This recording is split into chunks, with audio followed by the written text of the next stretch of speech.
Y hoy vamos a ver cómo actualizar el software de un Samsung Galaxy.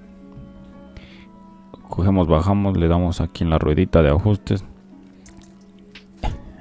y nos vamos a la última parte donde dice actualización de software. Como podemos ver, tenemos una actualización y vamos a proceder a instalarla, ya que este dispositivo es el A24 y se acaba de actualizar a One UI 8.0 y me ha salido esta actualización de seguridad y ya viene con Android 16 y vamos a proceder a instalarlo. En este momento, donde dice instalar ahora, le presionamos y listo.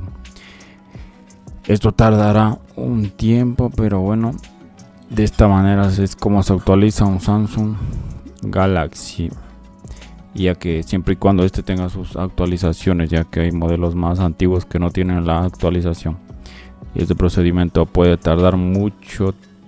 Aproximadamente dura el video 8 minutos, se demoró como 7 minutos en actualizar en su totalidad. Pero así, de esta manera será como se puede actualizar un celular, el software. Como podemos ver, ahí está el 25% One UI, ya tiene One UI 8.0 con Android 16.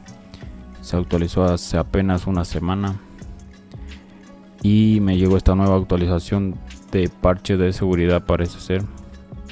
Lo vamos a instalar, vamos a esperar y sin más que decir, eso sería todo.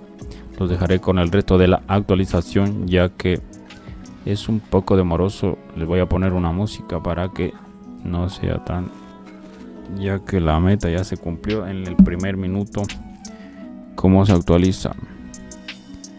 Y eso sería todo para actualizar un Samsung, o en el caso la mayoría de celulares son muy parecidos, claro, en Android.